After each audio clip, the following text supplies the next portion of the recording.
Hi friends, మహాభారతంలోని వీరులు యోధులు వారు చేసే యుద్ధాలలో ఎక్కువగా విలువిద్యా నైపుణ్యం కనబరిచేవారు.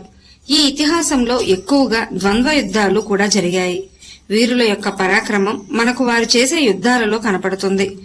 కురుక్షేత్ర యుద్ధం కన్నా ముందు అనేక యుద్ధాలు జరిగాయి, కాని కురుక్షేత్ర యుద్ధం అతిపెద్ద యుద్ధంగా చెప్పబడింది. అయితే ఈ మహాభారత ఇతిహాసంలో ఎందరో యోధులు యుద్ధాలలో వీరమరణం పొందారు. కాని కొంతమంది వీరులు అత్యంత కిరాతకంగా చంపబడ్డారు. అత్యంత కిరాతకంగా చంపబడ్డ ఆ మహాయోధులు ఎవరు? వారిని ఎవరు చంపారు? అంత కిరాతకంగా చంపడం వెనుక గల కారణాలేంటి? మహాభారతంలో అత్యంత బాధాకరమైన మరణం ఎవరిది? ఇలాంటి సందేహాలన్నింటికీ సమాధానాలు ఈ వీడియోలో తెలుసుకుందాం. వీడియో చూస్తున్న వారిలో ఎవరైనా శ్రీకృష్ణుని భక్తులు ఉన్నట్లయితే తప్పకుండా జై శ్రీకృష్ణ అని కామెంట్ చేయండి. అంతకంటే ముందు ఎవరైనా మన ఛానల్ ని ఫస్ట్ టైం చూస్తుంటే ప్లీజ్ సబ్స్క్రైబ్ చేసుకోండి. అలాగే ఈ వీడియోని తప్పకుండా లైక్ చేయండి. మీ ఒక్క లైక్ మాకెంతో సపోర్ట్ నిస్తుంది. కీచకుడు. పాండవులు అజ్ఞాతవాస సమయం విరాట రాజ్యంలో గడుపుతారు. విరాట కొలువులో వారి వేషాలను మార్చుకుని చేరుతారు. అలా ద్రౌపది మాలినిగా మారి విరాటరాజు భార్య అయిన సుదేష్ణాదేవి వద్ద సేవకురాలిగా చేరుతుంది. సుదేష్ణాదేవి తమ్ముడు కీచకుడు. కీచకుడు అత్యంత శక్తివంతుడు. సుదేష్ణాదేవి వద్దకు వెళ్లిన కీచకుడు మాలిని అందానికి ముగ్ధుడై ఆమెపై ఉన్న కోరికను సుదేష్ణకు చెప్పి మాలినిని పంపమంటాడు. కీచకుడు మారువేషంలో ఉన్న ద్రౌపదిని పట్టుకోబోతున్న సమయంలో ద్రౌపది కీచకుడిని కిందకు తోసేస్తుంది. మాలిని విరాట సభలోకి వెళ్లగానే ఆమెనే వెంబడిస్తూ వెళ్లి మాలినిని జుట్టుపట్టుకుని ఈడ్చి నేలపై పడేసి కాలితో తంతాడు. ఆ సమయంలో పాండవులు మారువేషాలలో అక్కడే ఉన్నప్పటికీ ఎవ్వరూ స్పందించరు. ఆ తర్వాత అదే రోజు రాత్రి భీముడు ద్రౌపది కలిసి కీచకుణ్ణి చంపడానికి ఒక పథకం వేస్తారు. మాలిని అంటే మారువేషంలో ఉన్న ద్రౌపది వెళ్లి కీచకుణ్ణి నర్తనశాలకు రమ్మని చెప్తుంది. దాంతో నర్తనశాలకు వచ్చిన కీచకుణ్ణి అక్కడే మారువేషంలో ఉన్న భీముడు కీచకుని పైకి దూకి ద్వంద్వ యుద్ధానికి దిగుతాడు. ఇద్దరి మధ్య భీకర యుద్ధం జరుగుతుంది. భీముడు కీచకుడి తల, మెడ, చేతులు, పాదాలు అన్నీ విరిచేసి మాంసపు దిబ్బలా వేస్తాడు. మరణించిన కీచకుణ్ణి చూసిన ప్రజలు అసలు తల, మెడ, చేతులు, కాళ్ళు ఎక్కడ ఉన్నాయో కూడా తెలియని స్థితిలో ఉన్నాడంటారు. అత్యంత బాధను అనుభవిస్తూ భీముని చేతిలో మరణించాడు కీచకుడు. దుశ్శాసనుడు. కౌరవులలో రెండవ వాడు దుశ్శాసనుడు. దుశ్శాసనుడికి కూడా పాండవులంటే అసూయ. ధర్మరాజు పాచికలాటలో ఓడిపోయిన తర్వాత మొదట రాజ్యాన్ని, తర్వాత సోదరులను ద్రౌపదిని పెట్టి పాచికలు ఆడి ఓడిపోతాడు. ఆ సమయంలో దుర్యోధనుడి ఆజ్ఞ మేరకు దుశ్శాసనుడు ద్రౌపదిని జుట్టు పట్టుకుని లాక్కొచ్చి కురుసభలో ఆమె వస్త్రాన్ని తొలగించడానికి ప్రయత్నిస్తాడు. కాని ద్రౌపది శ్రీకృష్ణుణ్ణి ప్రార్థించడంతో శ్రీకృష్ణుడు ఆమెను కాపాడతాడు.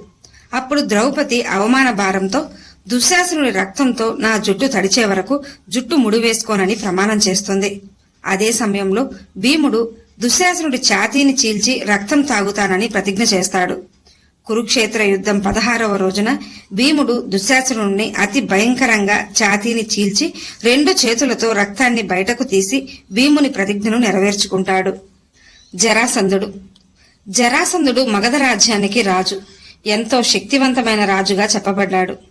జరాసంధుడు శ్రీకృష్ణుని మధురపై 17 సార్లు దాడి చేసి చివరకు శ్రీకృష్ణుని చేతిలో ఓడిపోయాడు. శ్రీకృష్ణుడు, అర్జునుడు, భీముడు బ్రాహ్మణ వేషంలో మగధకు వెళ్లి జరాసంధుని కలుసుకుని ద్వంద్వ యుద్ధానికి సవాలు చేస్తారు. అలాగే వారి ముగ్గురిలో ద్వంద్వ యుద్ధానికి ఎవరినైనా ఎంచుకోమని చెప్పగా జరాసంధుడు భీముణ్ణి ఎంచుకుంటాడు. అలా భీమునికి జరాసంధునికి మధ్య భీకర యుద్ధం జరుగుతుంది. జరాసంధుడు అలసిపోవడంతో శ్రీకృష్ణుడి సూచన ప్రకారం భీముడు జరాసంధుని చంపి శరీరాన్ని 2 భాగాలుగా చీల్చి 2 దిక్కుల వైపుకు వేస్తాడు. ఈ విధంగా జరాసంధుడు భీముని చేతిలో వధించబడ్డాడు. అభిమన్యుడు.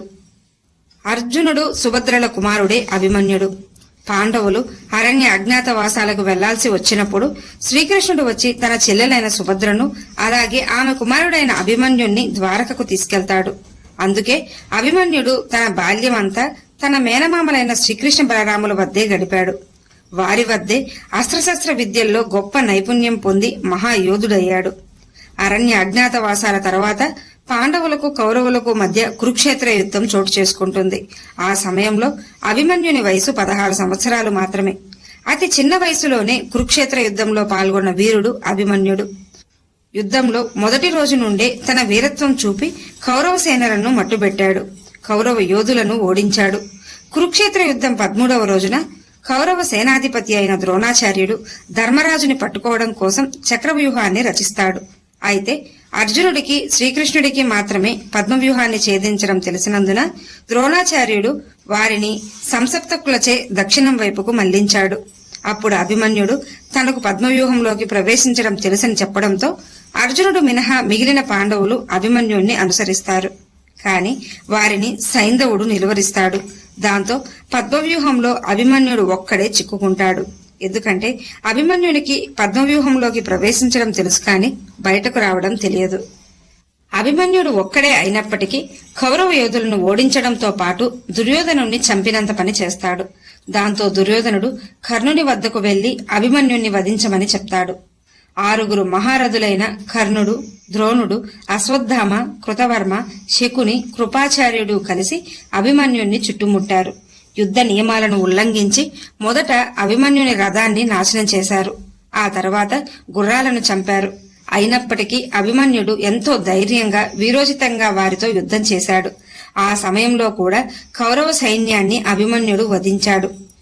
కౌరవ మహాయోధులు అభిమన్యుణ్ణి నిరాయుధుణ్ణి చేశారు. అయినా ధైర్యం వదలిన అభిమన్యుడు తన రథచక్రంతో యుద్ధాన్ని కొనసాగించాడు. 6 మంది మహారథులు కలిసి అభిమన్యుణ్ణి చుట్టుముట్టి అతి కిరాతకంగా కత్తితో పొడిచి చంపారు. చివరికి కర్ణుడు కూడా అభిమన్యుణ్ణి చిన్న బాలుడని కూడా చూడకుండా చంపేశాడు. అభిమన్యుడు కురుక్షేత్ర యుద్ధంలో వీరమరణం పొందాడు. ద్రోణాచార్యుడు. హస్తినాపుర కురువంశ యువరాజులకు గురువు ద్రోణాచార్యుడు. హస్తిన రాజుకి ఎంతో విధేయత చూపేవాడు. కౌరవులు చేసే అధర్మాలను చూసినా వాటిని ఎదిరించలేకపోయాడు. పాండవులంటే అభిమానం. అందులోనూ ద్రోణాచార్యుని ప్రియశిష్యుడు అర్జునుడు. కురుక్షేత్ర యుద్ధంలో కౌరవ పక్షాన పోరాడాడు ద్రోణాచార్యుడు. ద్రోణాచార్యుడు తన యుద్ధ విద్యా నైపుణ్యంతో పాండవ సేనలను క్షీణింపజేశాడు. ఆ సమయంలో శ్రీకృష్ణుడు ద్రోణాచార్యునితో యుద్ధం చేయమని అర్జునుడికి చెప్తాడు. కాని అర్జునుడు గురువుతో యుద్ధం చేసి గురువును వధించడం నా వల్ల కాదని చెప్పడంతో కృష్ణుడు ఆందోళనలో పడతాడు. ద్రోణాచార్యుడు ఇలాగే యుద్ధం చేస్తే పాండవులకు విజయం కష్టమవుతుంది. అందుకు వెంటనే శ్రీకృష్ణుడు భీమునితో అశ్వత్థామ అనే ఏనుగును చంపి అశ్వత్థామను చంపానని ద్రోణాచార్యుని ముందు గట్టిగా వినపడేలా అరవమని చెప్తాడు. భీముడు ఆ ఏనుగుని చంపి ద్రోణుని ముందుకెళ్లి అశ్వత్థామను చంపేశానని అరుస్తుంటాడు. ద్రోణాచార్యునికి కొడుకైన అశ్వత్థామ అంటే ఎంతో ప్రేమ. అలాంటిది అశ్వత్థామ చనిపోయాడంటే మొదట నమ్మలేకపోతాడు. అందుకే ధర్మరాజుని అడుగుతాడు. ధర్మరాజు అసత్యమాడని ద్రోణుని నమ్మకం. కాని శ్రీకృష్ణుడు చెప్పడంతో అశ్వత్థామ మరణించాడని చెప్పి చిన్నగా ఏనుగు అంటాడు. దాంతో ద్రోణాచార్యుడు తన అస్త్రాలన్నీ వదిలేసి నేలపై కూలిపోతాడు. ఆ సమయంలో ద్రుపదుడు చేసిన యజ్ఞం నుండి జన్మించిన దృష్టద్యుమ్నుడు వచ్చి ద్రోణాచార్యుని తల నరికేస్తాడు. ద్రోణాచార్యుని మరణం దృష్టద్యుమ్నుడి చేతిలో జరిగింది. దుర్యోధనుడు. కౌరవులలో పెద్దవాడు దుర్యోధనుడు. చిన్నతనం నుండి పాండవులంటే అసూయ, ద్వేషం. దుర్యోధనుడు తన మామ శకునితో కలిసి ఎన్నో కుట్రలు, మోసాలు చేశాడు. చివరకు పాండవులను చంపాలని కూడా చూశాడు. పాండవులకు రావాల్సిన సగరాజ్యం ఇవ్వకుండా వారిపై కుట్రలు చేయడంతో కౌరవులకు పాండవులకు మధ్య కురుక్షేత్ర యుద్ధం జరుగుతుంది. దుర్యోధనుడికి అహంకారం ఎక్కువ. మా పక్షాన మహామహాయోధులు ఉన్నారు, మాదే విజయం అంటూ సంబరపడిపోయాడు. చివరకు కురుక్షేత్ర యుద్ధంలో కౌరవ పక్షాన పోరాడిన మహాయోధులైన భీష్ముడు, ద్రోణుడు, కర్ణుడు అలాగే దుర్యోధనుని సోదరులందరూ మరణించారు. యుద్ధం చివరి రోజున 100 మంది కౌరవులలో దుర్యోధనుడు మాత్రమే మిగిలాడు. అప్పుడు భీమునికి దుర్యోధనునికి మధ్య గదా యుద్ధం జరుగుతుంది. గదా యుద్ధంలో ఇద్దరు గొప్ప నైపుణ్యం కలవారు. అలాగే ఇద్దరు బలరాముని శిష్యులే. అలా వారి మధ్య జరుగుతున్న గదాయుద్ధంలో భీముడు దుర్యోధనుడి తొడలపై తన గదతో కొట్టి అతి భయంకరంగా చంపేస్తాడు. దుర్యోధనుడు భీముని చేతిలో చంపబడ్డాడు. భీష్ముడు మహాయోధుడు. పరశురాముని వద్ద అస్త్రశస్త్ర కళల్లో నైపుణ్యం పొంది గొప్ప విలుకాడయ్యాడు. భీష్ముడు కురుక్షేత్ర యుద్ధంలో కౌరవ పక్షాన నిలబడి పోరాడాడు. భీష్ముని ముందు పాండవ సేన నిలబడలేకపోయింది. ఆ సమయంలో ధర్మరాజు వెళ్లి భీష్మ పితామహుణ్ణి సలహా అడగ్గా అందుకు భీష్ముడు శిఖండిని అడ్డు పెట్టుకుని వధించమని చెప్తాడు. దాంతో మరుసటి రోజున యుద్ధంలో శిఖండి భీష్ముని ముందు నిలబడి అస్త్రాలు సంధించడంతో భీష్ముడు తన అస్త్రాలను త్యజిస్తాడు. శిఖండి వెనుక ఉన్న అర్జునుడు భీష్మునిపై వందల బాణాలు వేస్తాడు.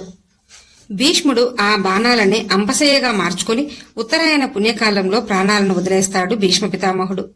అత్యంత కిరాతకంగా చంపబడ్డ వీరులు వీరే. అయితే వీరిలో భీష్ముడు, ద్రోణుడు లాంటి వారు మంచి కీర్తిని సంపాదించుకున్నారు. ఈ వీడియో మీకు నచ్చినట్లయితే లైక్ చేయండి, షేర్ చేయండి, అలాగే సబ్స్క్రైబ్ చేసుకుని పక్కనే ఉన్న బెల్ ఐకాన్ని ఆన్లో ఉంచుకోండి. Thanks for watching.